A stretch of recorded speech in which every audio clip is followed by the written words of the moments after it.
महाकन्या सरस्वती महासरस्वती देवी भक्तानुग्रहकारिणी ईशावास्या महामाया महादेवी महेश्वरी स्वर्लोक परमा शक्तिर्मातृका जीवरूपिणी नित्या सर्वगतानन्ता नित्यानन्दा निरञ्जना नित्यप्रकाशिनी देवी स्वप्रकाशस्वरूपिणी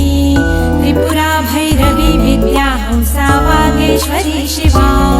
वाङ्मात्रा च महारात्रि कालरात्रि त्रिलोचना महाकाली कपाली सा महागौरी तिलोत्तमा काली कराली विक्रांता कामाक्षी कामदा शुभा चंडिका चंडरूपा चामुंडा लिंगधारिणी त्रैलोक्य विजया देवी त्रैलोक्य विजयोत्तमा सिद्धलक्ष्मीर्महालक्ष्मीर्मोक्षमार्गप्रदायिनी उमा भगवती दुर्गा चंडी दाक्षायणी परा प्रत्यङ्गिराधरा वेला लोकमाता हरिप्रिया पार्वती च रमा देवी ब्रह्मविद्या प्रदायिनी अरूपा बहुरूपा च विद्रूपानन्तरूपिणी पञ्चभूतात्मिका वाणी पञ्चैका पञ्चरूपिणी शक्तिदा पूजिका पडित्तर्मुक्तिभुक्तिप्रलाम्बिका गायत्री साङ्ख्यसम्भूता सावित्री प्रणवामृता देवमाता सुरेशानी वेदकर्मात्मिका कृतिः संख्या जाति क्रिया व्यक्ति प्रकृतिर्मोहिनी महां यश विद्या महाविद्या गुह्य विद्या विभावरी ज्योतिष्मती महामाता सर्वमन्त्रफलप्रदा दारिद्र्यध्वंसिनी देवी हृदयग्रन्थिभेदिनी सहस्रादित्य संकाशा चन्द्रिका चन्द्ररूपिणी अकारादिक्षकारान्ता मातृका वर्णरूपिणी समाशान्ता च सावित्री गायत्री प्रणवाक्षरा शाकम्भरी वैष्णवी च सर्वदेव नमस्कृता नवदुर्गा विशालाक्षी करवीरनिवासिनी अब्जिका कौलिका शास्त्री वीणा पुस्तकधारिणी सर्वशक्तिस्त्रिशक्तिश्च ब्रह्म विष्णु शिवात्मिका इडा पिङ्गल मध्यस्था मृणालतनुरूपिणी यज्ञसेना ध्रुवा दीक्षा दक्षिणा सर्वमोहिनी अष्टाङ्गयोगिनी देवी निर्बीजा ध्यानगोचरा सर्वतीर्थस्थिता सिद्धा भूपर्वतनिवासिनी वेदशास्त्र ब्रह्मरूपा षडङ्गपदविक्रमा शिवा धात्री शुभानन्दा यज्ञकर्मस्वरूपिणी रतिनी मौनिका देवी ब्रह्माणी ब्रह्मचारिणी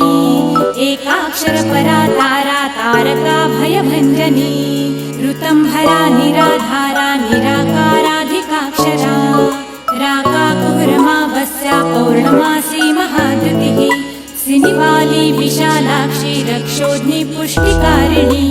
दुष्टविद्राविणी देवी सर्वोपद्रवनाशिनी जया च विजया चैव जयन्ती च पराजिता युद्धावहा महादेवी सर्वभूतनिवासिनी अयुतायुद्धरूपा च प्रशान्ता सर्वरूपिणी समुद्रवसनीशानी ब्रह्माण्डश्रोणिमेखला पञ्चवक्त्रा दशभुजा शुद्धस्फटिकसन्निभा शारदा शाङ्करी धारा सर्वशस्त्रास्त्रधारिणी गङ्गा सरस्वती वेणी यमुना नर्मदा तथा रक्तापिता सिता शर्वा सर्ववर्णानिरेश्वरी गुर्वी कात्यायनी शुभ्रा समसारार्णवतारिणी कपिका कर्णिका शोणा मल्लिका नवमल्लिका कौशिकी चक्रिया देवी सबला चक्रिका स्थिता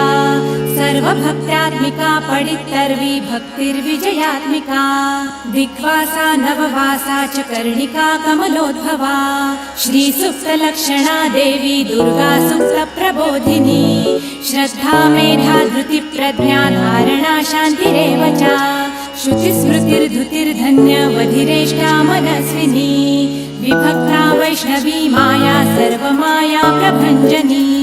महेन्द्री मानपुष्टाङ्गी महेन्द्रातालरूपिणी अवस्थात्रयनिर्मुक्ता सर्वरोगविवर्जिता येषणात्रयनिर्मुक्ता गुणत्रयविवर्जिता योगज्ञान ज्ञानैकरम्या च योगज्ञानपरायणा त्रयी विश्वाभिशोकाख्या वेदान्तज्ञानरूपिणी भारती कमला भाषा पद्मा पद्मावती प्रिया गौतमी गोमती गौरी नरहंस प्रवाहिनी नारायणी प्रमाधारा जाह्नवी शङ्करात्मिका व्याघ्रचर्म परिधाना नागयज्ञोपवीतिनी निर्मासा भस्मदिग्धाङ्गी ब्रह्मकालस्वरूपिणी विषयणा च विशालाक्षी छाया देवी सुरेश्वरी चित्रघण्टा सुनन्दा श्रीर्मालिनी मनुसम्भवा स्तम्भना स्तम्भिनी वीणा ब्राह्मिणी वारुणी कृति मोहिनी द्वेषिणी घोराह्य घोरारूढरूपिणी रुद्रैकादशिनी पुण्या कल्याणी लाभकारिणी देवदूती महादूती स्वप्नदुर्गाष्टभैरवी सूर्यचन्द्रार्धमात्राया ग्रहनक्षत्ररूपिणी बिन्दुनादकलातीता बिन्दुनादकलात्मिका दुर्जना दुर्जयाकारा कला षोडश संयुता काश्यपी कमला देवी नाभिचक्रनिवासिनी षडाधारस्थिता गुह्या देविका चक्ररूपिणी आदित्या शर्वरी शुभ्रा शुम्भसुरनिवर्हणी त्रिशिखा विशिखा शुभ्रा कर्मनिर्मूलकारिणी आदिलक्ष्मीर्गुणाधारा शुद्ध ब्रह्मात्मिका बला कृतब्रह्मा सुखाधारा सर्वचित्रस्वरूपिणी मृतसञ्जीविनी देवी कामिनी कामवर्जिता निर्वाण भाग्यदा देवी हंसिका कौशिकी क्षमा अविद्यागुणिनी वेदा निर्गुणा खण्डिता सदा सौमिनी वेदबीजाख्या शबला चक्रधारिणी दण्डिनी मुण्डिनी व्याघ्री शङ्किनी सोमसम्मता सौत्रामिणी सदानन्दा पञ्चबाणप्रभञ्जनी बाणशोणसहस्राक्षी सहस्रभुजपादुका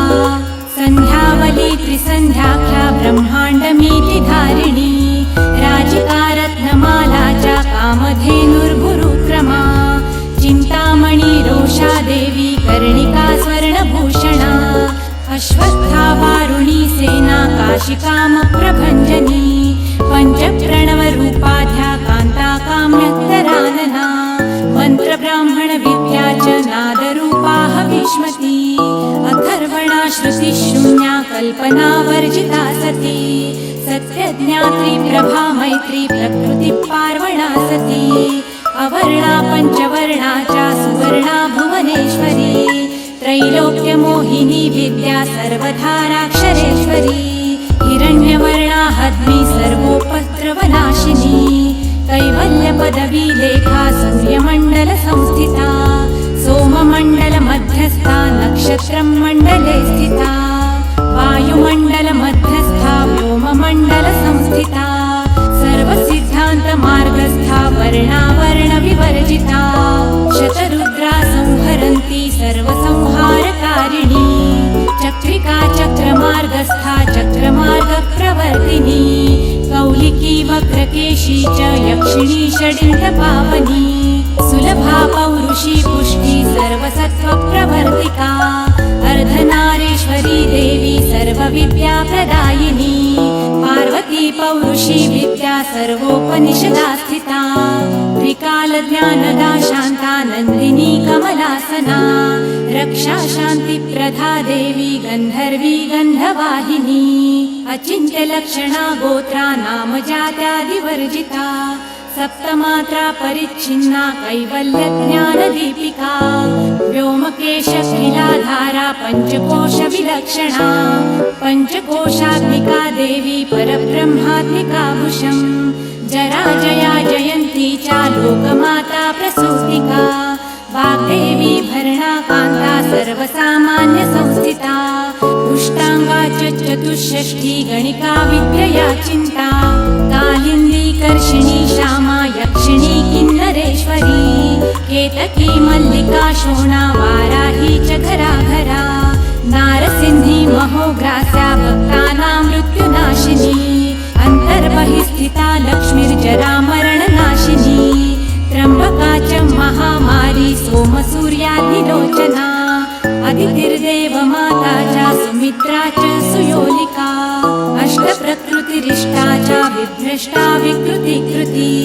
दुर्भिक्षध्वंसिनी देवी सीता सत्यस्वरूपिणी ख्यातिश्च भार्गवी देवी देवयाना तपस्विनी शाकम्भरी महाघोरा गरुडोपरि संस्थिता मन्त्रव्याकरणाकारा ज्योतिष्शास्त्रस्वरूपिणी इडा पिङ्गलमध्यस्था सुषुमना नाडिभेदिनी कालचक्रप्रयुक्तास्या कालचक्रप्रवर्तिनी वैशारदी मतिर्ज्येष्ठा श्रेष्ठा वै सर्वदीपिका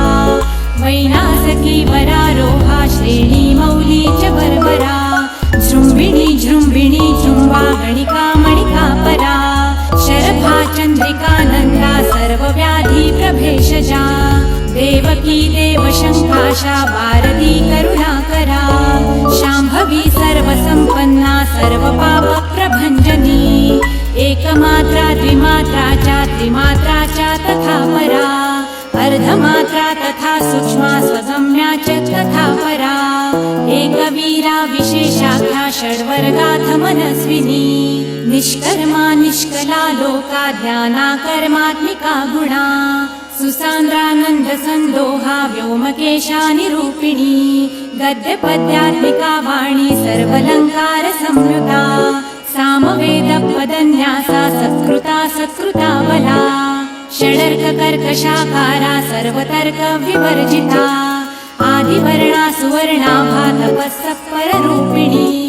ब्रह्मण्या ब्रह्मसन्ताना वासवक्त्या जनेश्वरी पुराणन्यायमीमांसा धर्मशास्त्राङ्गमिश्रिता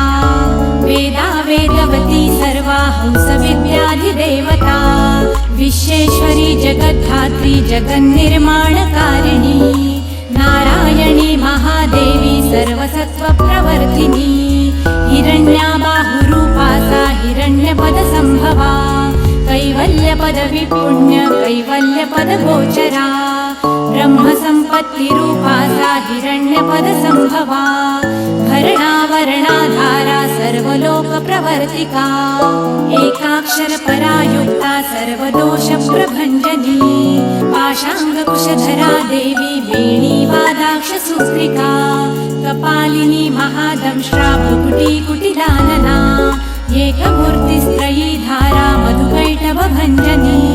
सर्वावासा सुवस्त्रा च बृहती जगती समा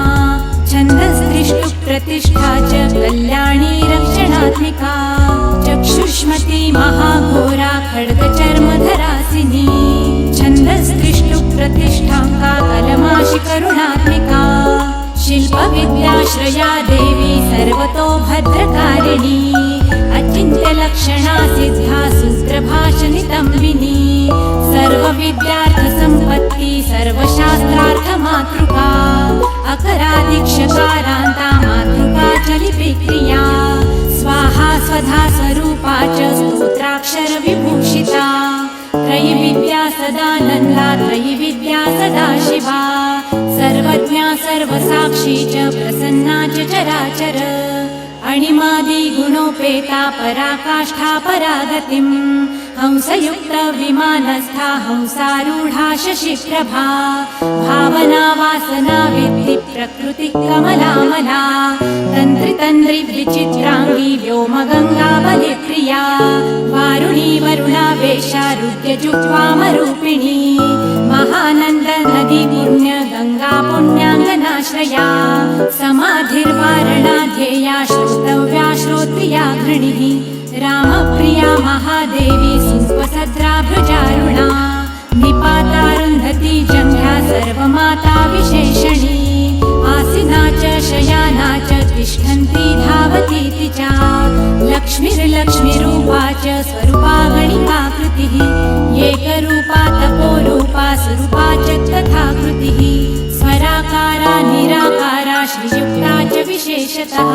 गम्भीरा गहना गुह्या योगलिङ्गाङ्गधारिणी शेषवासुकि विश्रान्ता ब्रह्माण्डफलचञ्चला करुणारूढसम्पत्तिः कीलका मन्त्रकीलका शक्तिबीजात्मिका शर्वा मन्त्रा मन्त्रफलात्मिका आग्नेयी पार्थिवी वायवी वारुणी व्योमकी तनुः सत्यज्ञानात्मिकानन्दा ब्राह्मी देवी सनातनी अविद्या योगिनी तिच्या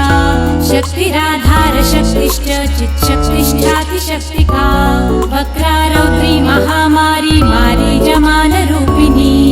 विराजमानस्था सर्वमार्गप्रदायिनी त्रिकालज्ञानसन्ताना त्रिकालज्ञानदायिनी जाढ्यापहा मृढानीचा भवानी भवभञ्जनी